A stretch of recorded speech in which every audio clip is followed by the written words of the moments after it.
Em nome do Pai, do Filho e do Espírito Santo. Amém. Amados irmãos, queridas irmãs, louvado seja nosso Senhor Jesus Cristo, para sempre seja louvado. Hoje, dia 2 de abril, quarta-feira da quarta semana do tempo da Quaresma. E é com muita alegria que nos encontramos nesse dia em que estamos assim vivenciando esse retiro quaresmal, nos preparando para celebrarmos a Páscoa do nosso Salvador Jesus Cristo. Iremos assim partilharmos a palavra de Deus, refletindo o Evangelho de João, capítulo 5, versículo 17 a 30. O Senhor esteja convosco, Ele está do meio de nós. Proclamação do Evangelho de Jesus Cristo, segundo João. Glória a vós, Senhor. Naquele tempo, Jesus respondeu aos judeus: Meu Pai trabalha, portanto também eu trabalho. Então os judeus ainda mais procuravam matá-lo, porque além de violar o sábado, chamava Deus o seu Pai, fazendo-se assim igual a Deus. Tomando a palavra, Jesus disse: em verdade vos digo, o Filho do Homem não pode fazer nada por si mesmo. Ele faz apenas o que vê o Pai fazer. E o que o Pai faz, o Filho também faz. O Pai ama o Filho e lhe mostra tudo o que ele mesmo faz. E ele mostrará obras maiores ainda, de modo que ficareis admirados. Assim como o Pai ressuscita os mortos e lhe dá a vida, o Filho também dá a vida a quem ele quer. De fato, o Pai não julga ninguém, mas ele deu ao Filho o poder de julgar, para que todo honre o Filho, assim como honra o Pai. Quem não honra o Filho, também não honra o Pai que o enviou. Em verdade, vos digo, quem ouve a minha palavra e crê naquele que me enviou, possui a vida eterna. Não será condenado, pois já passou da morte para a vida.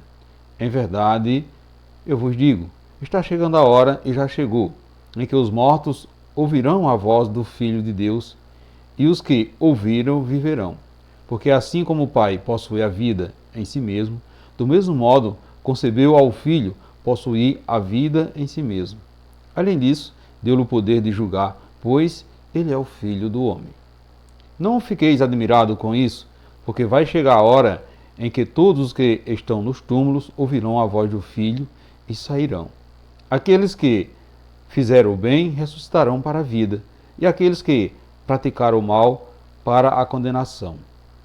Eu não posso fazer nada por mim mesmo. Eu julgo conforme o que escuto, e o meu julgamento é justo, porque não procuro fazer a minha vontade, mas a vontade daquele que me enviou. Palavra da salvação, glória a vós, Senhor. Caros irmãos, queridas irmãs, como podemos perceber, a palavra de Deus dessa quarta-feira da quarta semana da Quaresma nos coloca Jesus como o grande mediador entre Deus e os homens. No diálogo que Jesus trava com os judeus, no qual ele adverte aos judeus sobre a prática externa e aparente do cumprimento da lei, mas que não enxerga nele o cumprimento da vontade do Pai.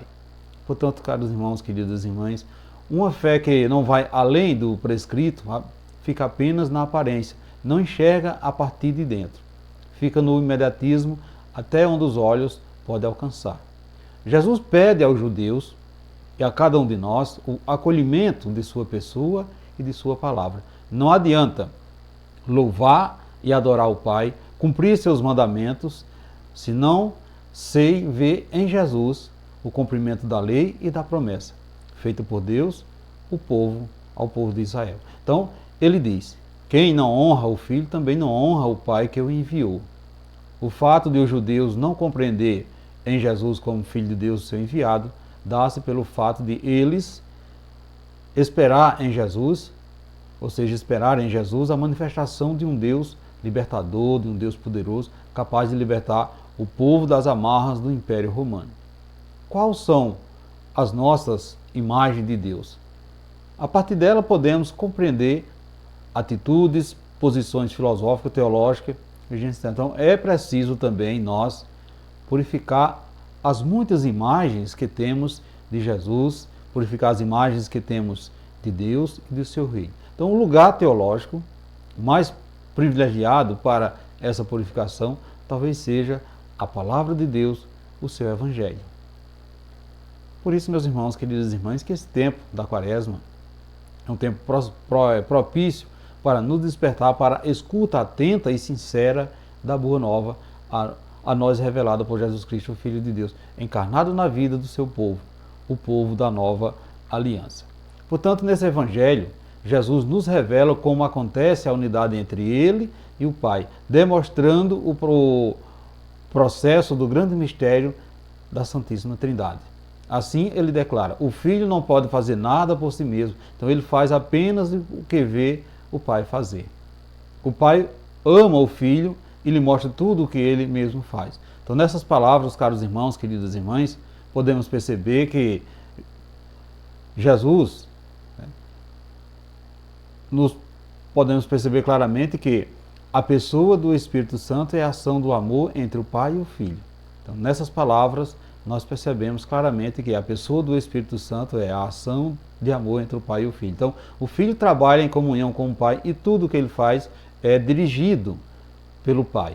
Assim sendo, Jesus, o Filho, faz apenas o que vê o Pai fazer, e a vida do Pai é a vida do Filho, e tudo acontece entre eles por força do amor, que é o Espírito Santo. Assim sendo, Jesus proclama a sua unidade com o Pai e a sua dependência à vontade do Pai.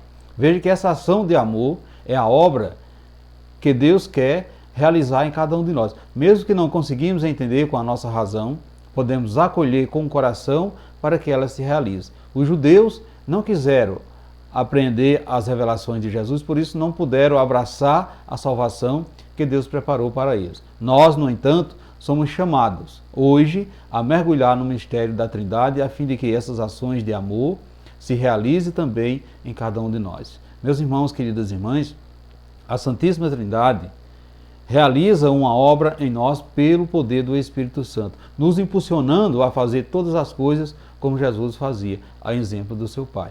O Pai e o Filho são para nós um modelo de unidade e de comunhão de amor. Um não é maior do que o outro, nem tampouco nenhum deles deseja superar o outro. Portanto, o Pai é modelo para o Filho e é desejo do Filho ser como o Pai. Então veja que Jesus veio ao mundo para nos ligar ao Pai e para que tenhamos a vida eterna desde já. A vida eterna depende da nossa adesão ao projeto de Jesus, crendo na sua palavra e não duvidando do seu poder. Portanto, possuir a vida em si mesmo é possuir a vida divina. Fomos feitos à imagem e semelhança do Pai. Portanto, unido a Jesus, também estamos unidos ao Pai e o seu poder permanece em nós. Portanto, meus irmãos, queridas irmãs, você percebe que o amor da Santíssima Trindade é quem nos dá poder para tudo fazer por amor? Você tem se deixado conduzir por esse amor trinitário, pelo poder do Espírito Santo? Como está o seu relacionamento com as outras pessoas? Reflita nesse dia de hoje, meus irmãos, queridas irmãs, para que possamos dizer ao Pai, Pai, Tu nos deste Teu Filho Jesus como caminho para nos encontrarmos contigo. Reforça a nossa fé, de modo que, conhecendo mais a Jesus, possamos também conhecer-te mais. Assim seja. Amém. Amados irmãos, queridas irmãs, desejo a todos vocês uma santa e abençoada quarta-feira e que desça sobre vós a bênção desse Deus que é todo-poderoso, Ele que é Pai, Filho e Espírito Santo. Amém. Fiquemos todos na paz de Cristo. Assim seja. Amém.